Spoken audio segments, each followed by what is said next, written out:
Welcome to the Stronger Than Steel podcast with your host, Austin Davidson and John Keir, talking Steelers all the time. Now, here's Austin and John. Hello and welcome back to the Stronger Than Steel podcast. My name is John Keir and joining me, as always, is my co-host, Austin Davidson. Heyo. I apologize for my voice. I'm still trying to get over a little sickness here. Just at the start of, well, I guess not really the start of fall per se, or winter, but it feels like the clock's changed, and I don't feel too good right now. And do you feel that good right now, Austin, after the Steelers game? No, it was disgusting. It was nearly everything that could have gone wrong, didn't it? So, I guess the Steelers inched out a win. They won, so, I'll say I felt good about that, but there's a lot to be frustrated with when it comes to this performance. It's Season 2, Episode 47. The Steelers are off to a 7-2 start, their best record ever under Mike Tomlin through 9 games. There's a lot to like about that record. There's a lot to like about their season so far. There's a lot to be disappointed with in this game, but I guess at the end of the day, the Steelers did win. They barely won. 20-17 final score. A Chris Boswell 33-yard field goal as regulation ended for the win, and the Steelers move on to 7-2, while the Colts fall to 3-7. Austin, what are your quick takeaways from this performance? First, the defense locked up right after the Colts touchdown, right at the beginning of the second quarter, so that was good. But until that point, they were not doing so hot. And then I just want the Steelers to blow a bad team out on the road for once. What was happening here didn't make sense, and that's per usual when facing a bad team on the road. But what were your quick takeaways? Maybe at least this is a silver lining that even though a lot did go wrong, they actually finally won one of those games. The equivalent I can think of is the game against Chicago earlier this year where they did lose. At least they did win this week, but I'm not absolving them of their performance or of the fact that they played badly when they should have been much better, but at least they actually won this game. That's sad and saying, but true nonetheless. Beyond that, the Steelers were rusty again in their return to the field. They've lost their last 3 games coming out of the bye, which is not typical and not good, obviously. But their second half adjustments were big time, and they were able to rebound for a sloppy win. Part of the adjusting process came from the quarterback. Ben Roethlisberger did not play well for most of the game, but when the running game faltered, he was at his best when it mattered most, and he extended the play a couple times, particularly on the long pass play to Antonio Brown that set up the game-winning score by Boswell. So I will take solace in the fact that he played his best when it mattered the most. And beyond that, Jordan Berry had his best game of the season for the Steelers. Probably can't think of a time when it mattered most, considering the Colts were working the Steelers over pretty much, certainly on the defensive side of the ball, the Steelers' offensive side of the ball, and the defense wasn't doing anything special in the first half, so getting a big performance from Berry was big time. We talked about, Austin, how the Steelers have been pretty lucky to this point in the season. They could kind of be considered lucky again, but they did suffer a few injuries in this game, and most notably was the one with Joe Hayden where he injured I believe it was his right leg. Was it his right leg or left leg? I think it was his right. In any case, it wasn't a contact injury, but reports were that Joe Hayden broke his right fibula, and that report was confirmed, so Steelers fans were thinking the worst. But, Austin, a silver lining, the football god smiled upon the Steelers, and it's a high fracture, which means that it's the better of the scenarios, I believe, meaning that he's expected to miss only 3 to 5 weeks. So that means he could still play in the Patriots game, which I find to be incredible if you have a broken leg. But nonetheless, the Steelers dodged a bullet again here, haven't they? Yeah, that is honestly super lucky. People were saying it was completely broken when it happened, and that was the first reports that he was going to be out for the year and such. And then it came out later that it was only it was close to a hairline fracture on the top part, which is better than the lower. So that we we got really lucky there, and especially if he could come back for the Patriots game. Because honestly, I think I was more hurt for him that he was gone than as a fan, because I really wanted to see Joe Hayden reach the playoffs. I wanted him to play in the playoffs for once.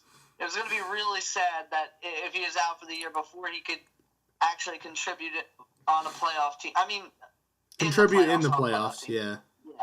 So, but do you have anything to add? Not to Joe Hayden, but beyond that, Mike Mitchell also got injured in this game. He injured the same ankle that he injured his Achilles on 2 weeks ago. Mike Tomlin did not specify in the post-game press conference whether or not he re-aggravated it or if this was a new injury, but he was carted off.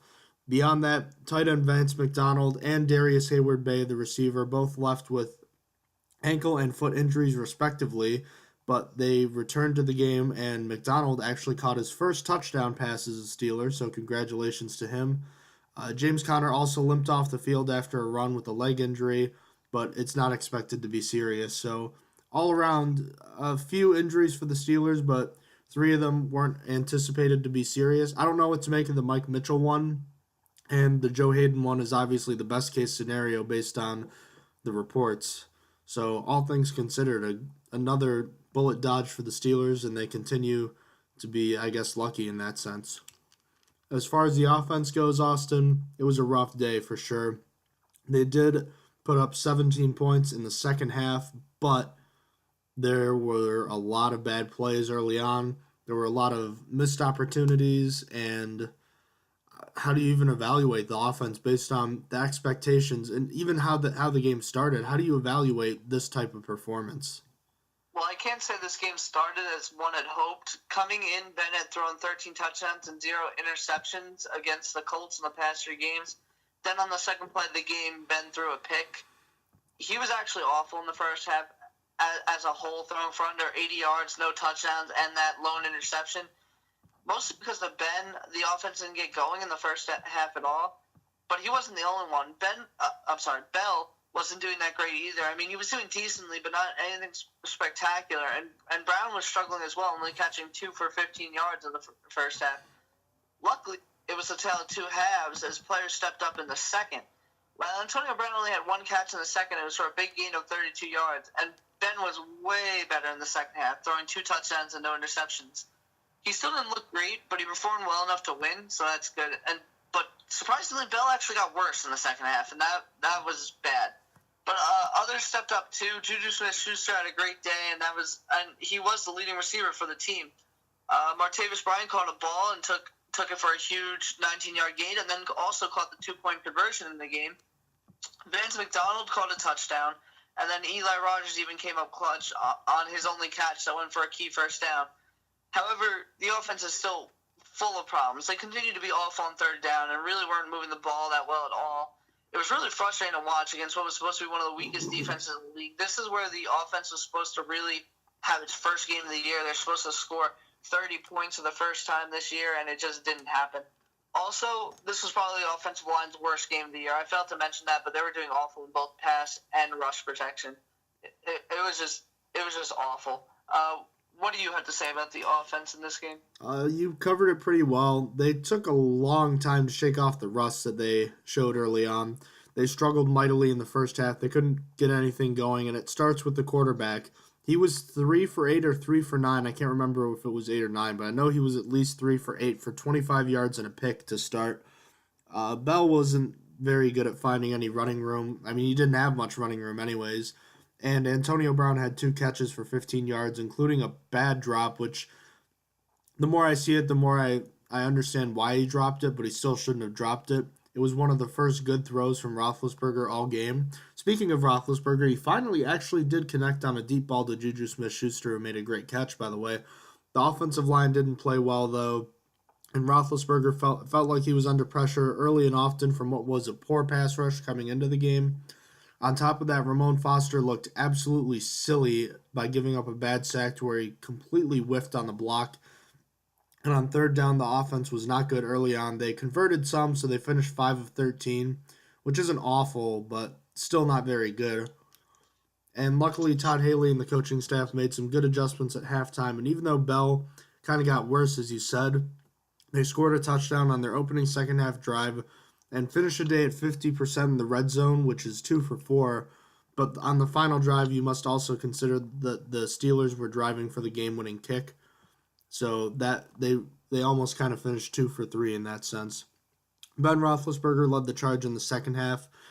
All these guys, Vance McDonald, Martavis Bryant, Antonio Brown, and Smith-Schuster all chipped in, most of it coming from the 20-year-old, but it was enough as the Steelers put up 17 points in the second half.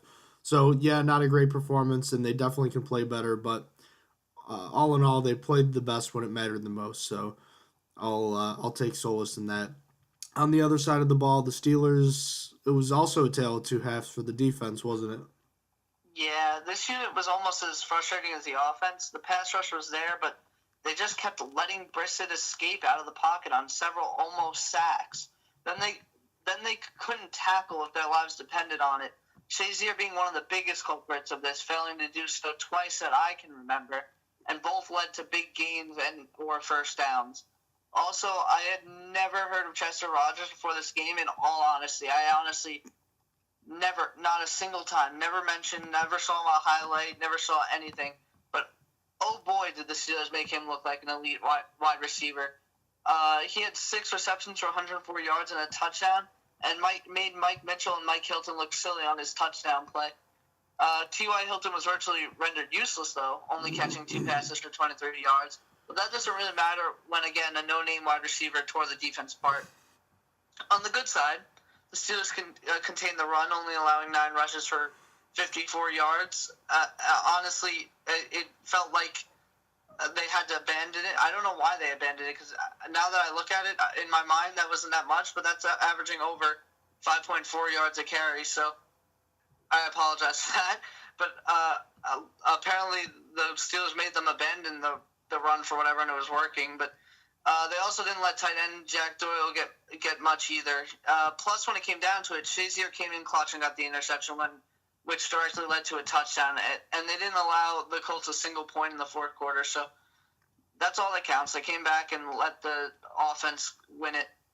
What do you have to say about the defense? Yeah, back to Chester Rogers. His former career high was 72 yards, which came in the final game of the regular season against Jacksonville last year, so that was a meaningless game. So, yeah, making him look that good is not a good thing either. But as you mentioned, this was a tale of two halves. They gave up 2 huge passing touchdowns. You can definitely blame the first one on Artie Burns for completely getting sucked in. And they only generated 1 sack in the first half and had very little pressure on Jacoby Brissett. A big halftime adjustment was made, and I'll get to that in a minute. But beyond that, the missed tackles, which you talked about, Austin, were atrocious. There was one play in particular where William Gay and Ryan Shazier both missed easy tackles on Marlon Mack, who went past them for a first down into Steelers territory. That bringing them down by either one of them would have brought up a fourth down. And I think I counted 3 missed tackles by Shazier at least, which led the team. And he's a great player, but until he fixes this issue consistently, I can't consider him an elite player at his position. I'm sorry, but he can't keep doing that. And he does deserve credit for the concentration he displayed on the interception of Jacoby Brissett, but I also don't think that should have been possible in the first place because Jack Doyle has to make that catch. I wasn't very impressed with his performance, but luckily, like the rest of the defense, they played much better in the second half. They generated a lot of pressure, and they shut down the running game a little bit, as you mentioned, Austin. They kind of got away from it. I don't know why.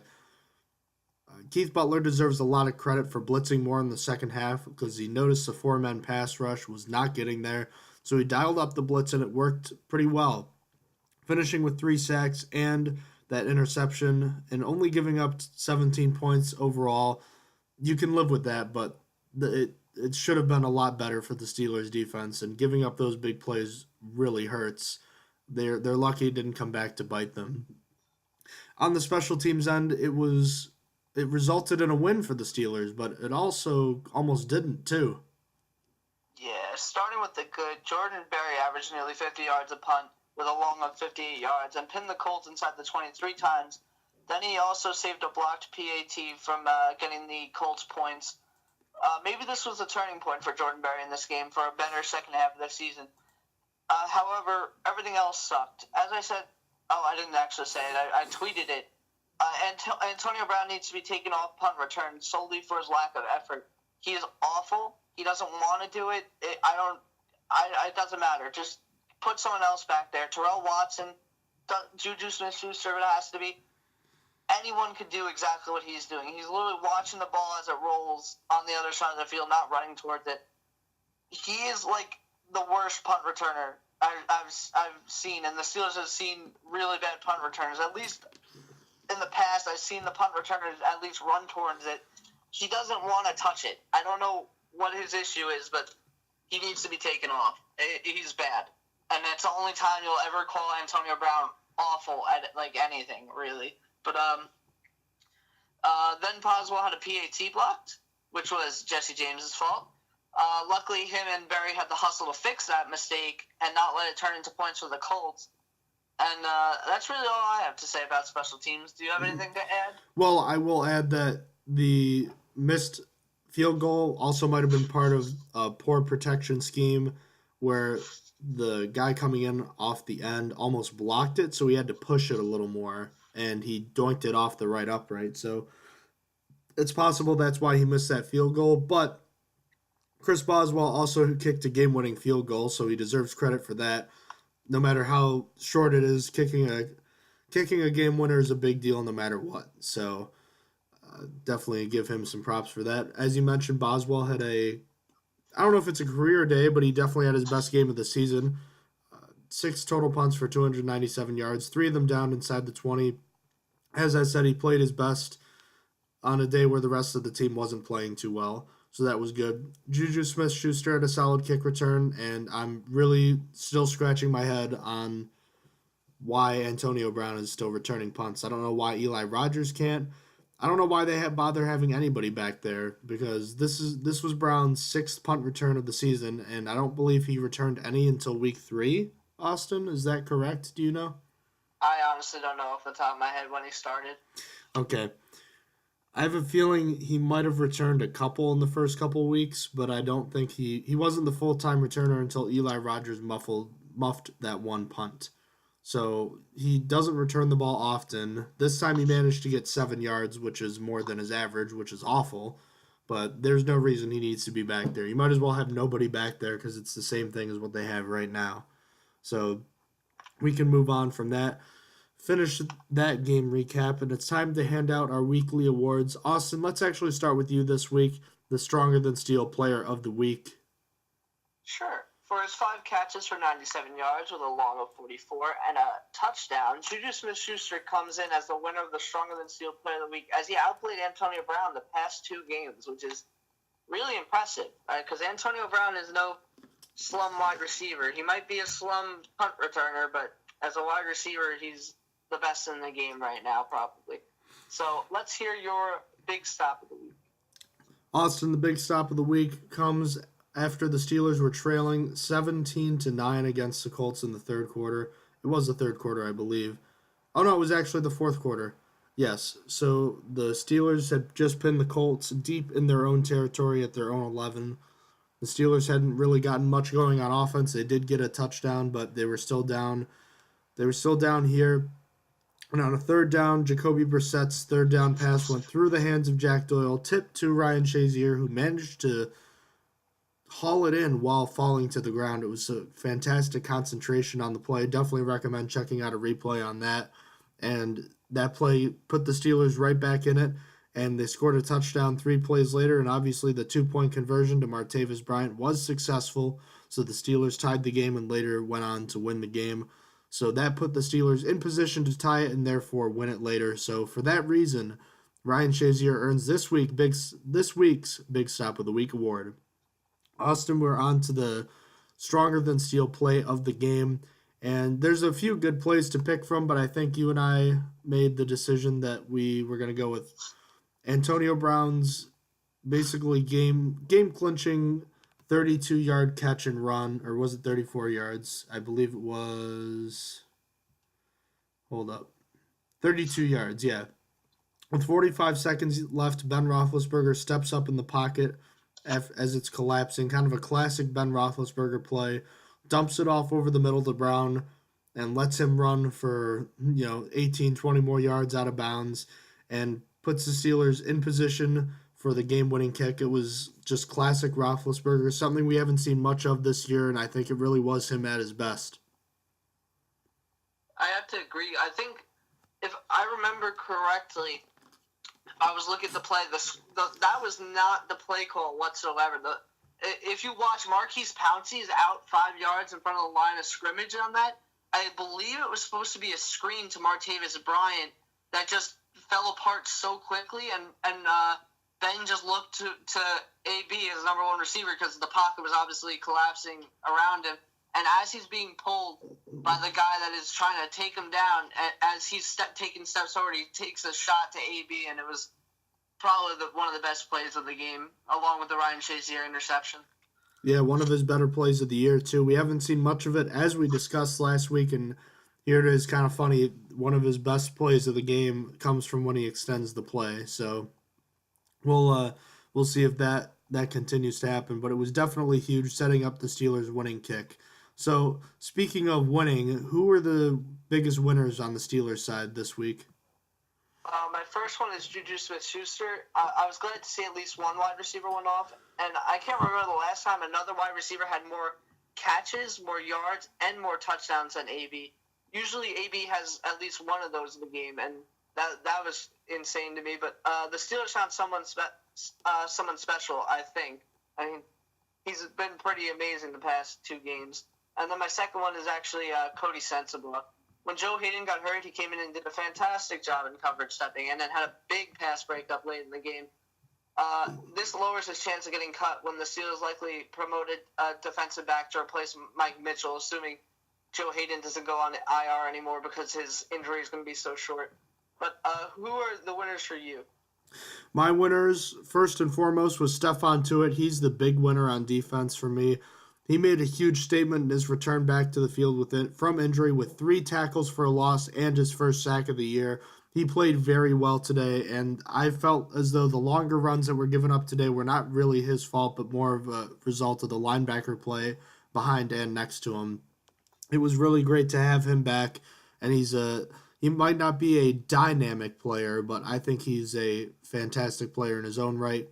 And I think it really makes things so much better for the defensive line when he can play alongside Hayward on the line at the same time. So he's my big winner on defense. On offense, he's not really a huge winner, but he's a winner because he finally contributed for the first time in, a month, roughly.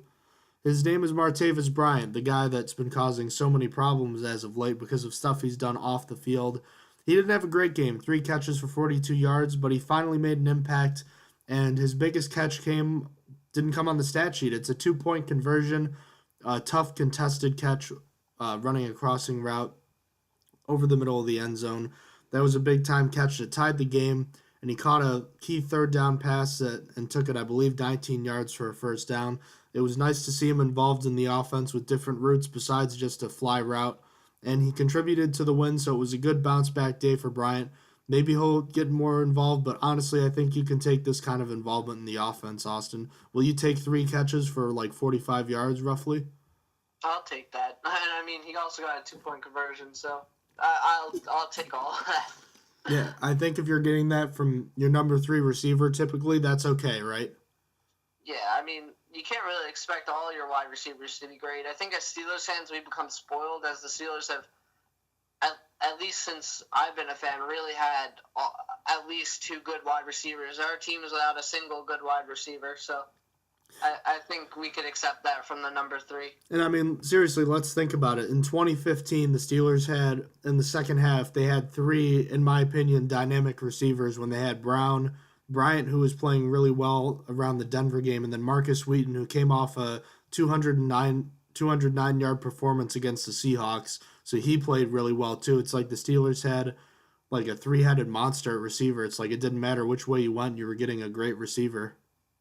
Exactly, and that's how it's been for the Steelers for a while. Steelers have been traditionally really good at drafting wideouts. And on top of that, the Steelers haven't been throwing the ball as much because they're trying to become more of a running football team. You think of the Cincinnati game Roethlisberger completed 14 of 24 passes. That's not a lot of throws, and he threw 31 today, but he only completed 19, and when 8 of them are going to AB and Smith-Schuster, that means there aren't a lot of other passes to go around. That's just under half of them right there. So there's not a lot of balls going around, so he did a good job when he did get the ball. But on the other side, who are some of the losers for the Steelers this week? My first one is Antonio Brown. He dropped the great throw by Roethlisberger, as you said, and he had very low production for him, and it was actually low for a normal wide receiver, actually. So, also, as I said, get him off punt returns. Terrell Watson can do it, and until Cameron Sutton's activated. Then my second one is Mike Mitchell. He left the game, and the Steelers defense actually started doing better. Besides being part of the reason the second half touchdown happened, he wasn't doing awful, but Steelers fans have already been calling for his head before this game, so it's not quite a good outlook for him. So he's losing in that sense that he's gonna take a lot of stuff after this game. Yeah, and he possibly might be out even longer too if he re-aggravated that injury. So it's definitely not looking good for him. Not at all. So who are your losers? My number one loser is Artie Burns today. He got absolutely torched by Dante Moncrief right after Joe Hayden left the game. So you were looking to Burns to be kind of the rock on the cornerback position, and he lets up a huge play. He's going to be in a position now for at least the next few weeks where he is the top cornerback, and he didn't inspire confidence with his play. He does make some nice plays, but he also gives up way too many big ones. On the other side, it's Le'Veon Bell. And yeah, it might not be entirely fair since he played probably better than most of the Steelers' offensive players did for most of the game. But he wasn't very effective, and I felt like he just wasn't very dynamic. And a lot of it is because of the offensive line, as he only averaged 3 yards a carry. And for that, I'll throw in Ramon Foster for a dishonorable mention for giving up an easy sack when he completely whiffed on a block. So those 2 guys are my losers this week. So what are your final thoughts on this game? Kind of wrapping up a horrible gift with a bow, I guess, if you will. But what do you have to say about, what are your final thoughts on this game? There's just one thing that left a bad taste in my mouth that might be erased in a lot of people's minds because the 2-point conversion worked. But leading up to that 2-point conversion was probably the most aggravating part of the day, one of the most aggravating parts of the day. Timeout was called because someone didn't know what was happening or the right personnel wasn't in. I don't exactly know what was the problem. But right after the timeout, the offense gets a delay of game because they weren't going to take 2 timeouts back to back. And it just made the 2-point conversion that much harder. Luckily, Martavis Bryant did catch it, so it wasn't a super big problem. But seeing it unfold was annoying. What kind of team gets a delay of game penalty after a timeout to get their everything together? Like that was really frustrating. The Browns? It pissed me off. What? The Browns.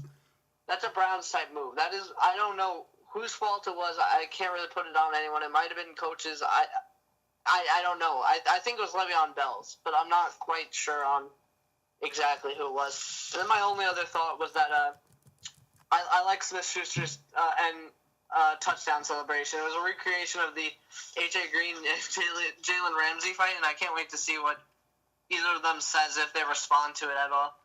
But do you have any other final thoughts on this game? I didn't even know what that celebration was at first. I was really confused. I'm like, what am I looking at? Strangling him.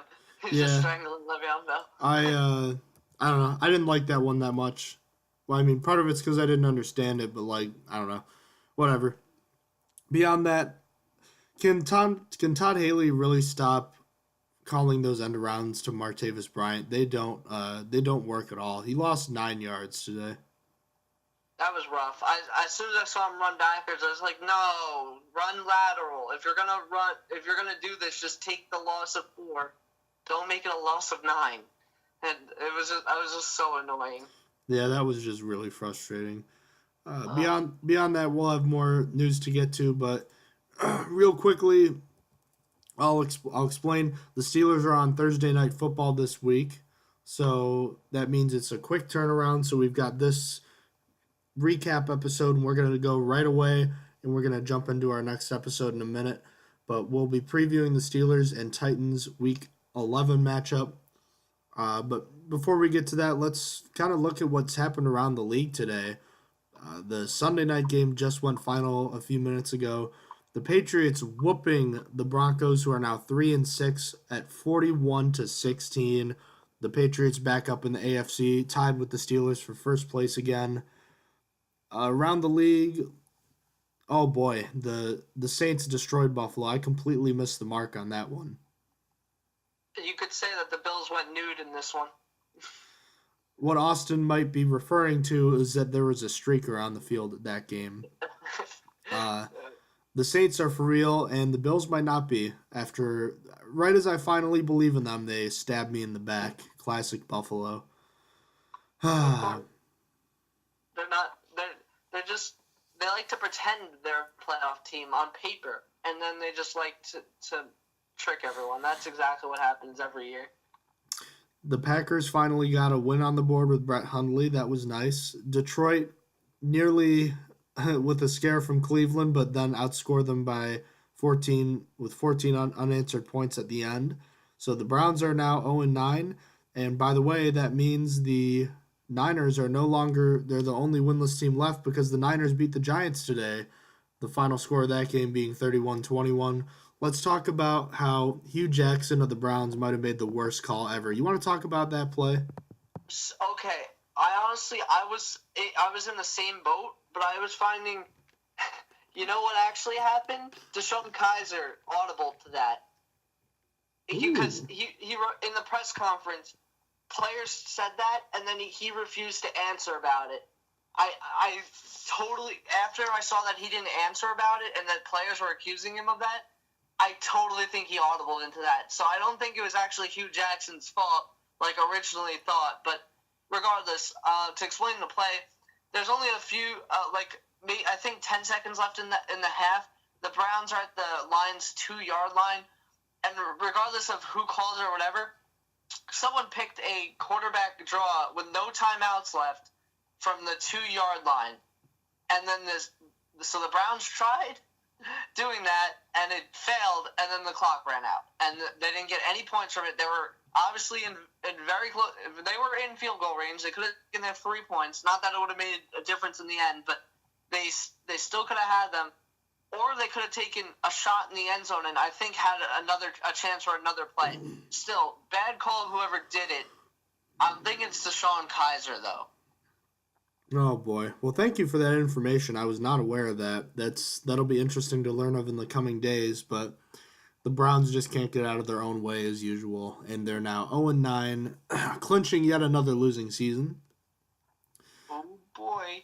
Beyond that, I should also mention the Steelers are 1 win away from clinching yet another non-losing season. They haven't had one since 2003, by the way. Mike Tomlin has never had one.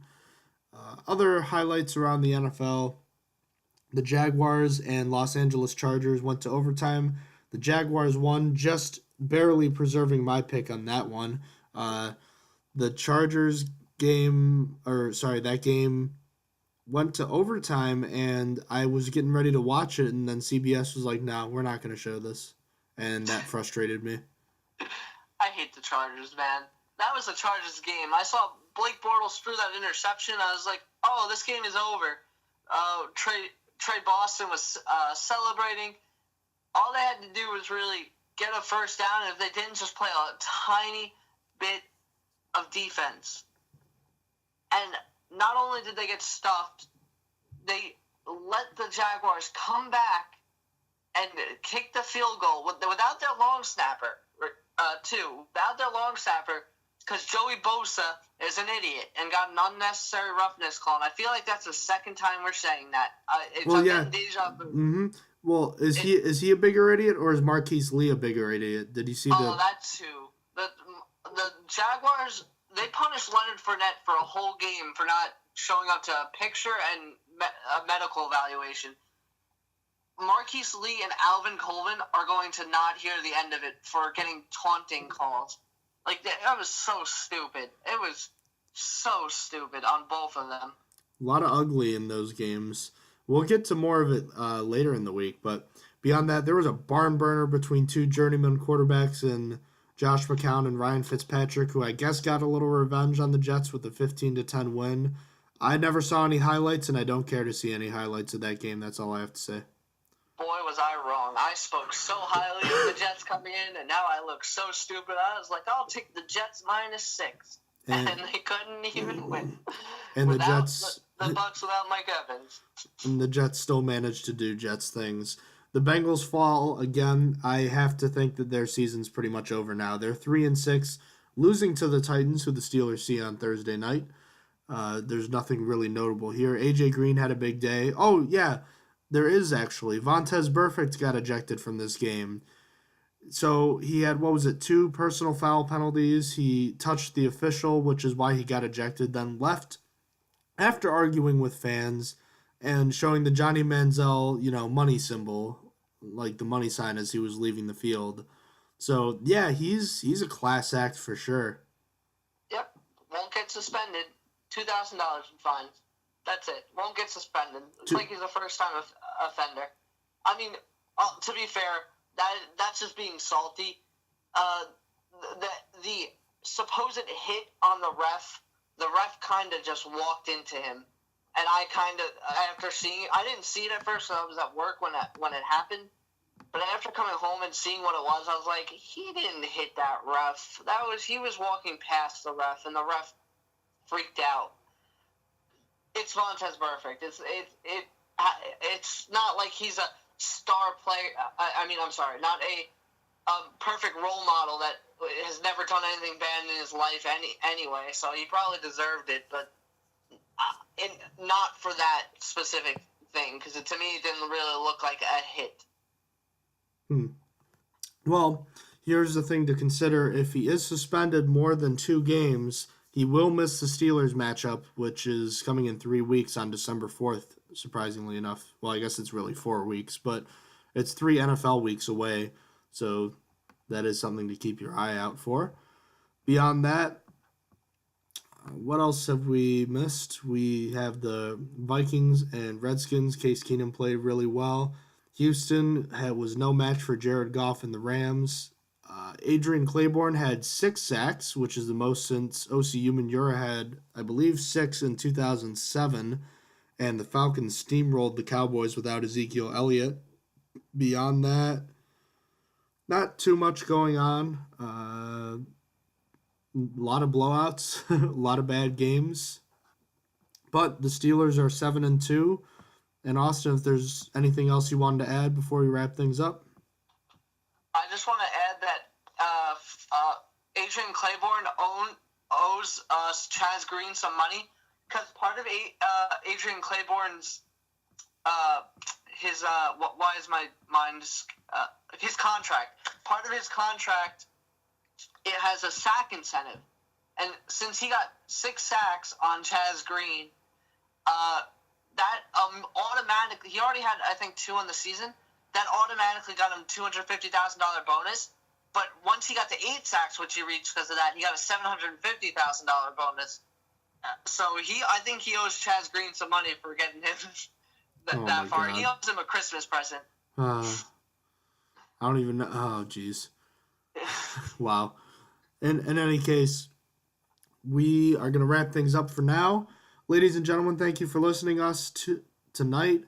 And, oh, man, it's been a long day. That was not the way I wanted to end things. But then again, the Steelers didn't start very well either, and they ended with a win. So it's a life lesson, I suppose. But check us out on Twitter at @Stronger_Steel. We're on Facebook at Stronger Than Steel Podcast. Instagram at Stronger_Steel_NFL. Check us out on SoundCloud and YouTube under the same name, Stronger Than Steel Podcast, and email us at strongerthansteelpodcast@gmail.com if you have any questions. And last but not least, just a quick thing, don't forget about our giveaway. Feel free to check out our website or any of our various social media platforms for more information. So Austin, you have a great night, and we'll get right into our preview episode, actually. So we still have some work to do, all right? Have a good night. See you in a minute. All right, see ya. You have been listening to Stronger Than Steel Podcast. Thank you for joining us today, and don't forget to check out our website listed in the description below.